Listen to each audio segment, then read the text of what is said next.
So building relationships also, the staff in our health center, and a lot of them are here today too, they do a great job of building relationships with the staff in the school and becoming a part of the staff. You know, it's like the school staff is like a family. And if you're looked at as an outsider, you know, you're not going to get the leverage that you're going to get as if you feel like you're a part of the family. So wearing school shirts, participating in staff events, going to football games, those kinds of things.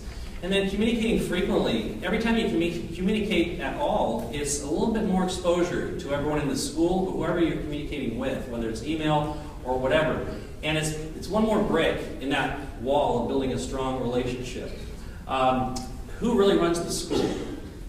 You know, you could say Mark, but the reality, and Mark knows this too, it's the head secretary, it's the head custodian, it's the counseling secretary. The people in here that know Diane, the registrar that's outside of my office, they know that she's really the boss in my office and that I just have that on my title, but she runs things. She runs me and keeps me in line.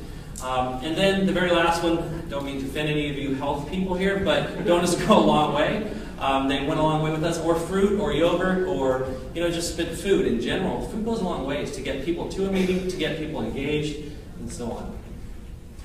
So moving on with this analogy, we looked at towers, and so we thought this was really helpful in talking about like the world of education and education people and educators, and the world of health and health people. I said already that those two worlds don't get each other a lot, and I've learned that very few administrators get why health is important also.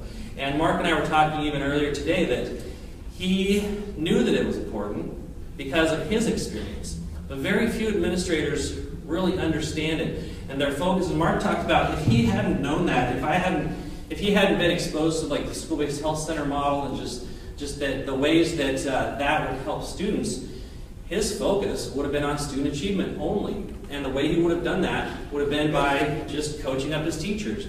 And it would have been just all education, education, education driven, and nothing to do with health, nothing to do with barriers or resources. And those would have been looked at as distractions, or as taking resources away from really where the resources need to be focused.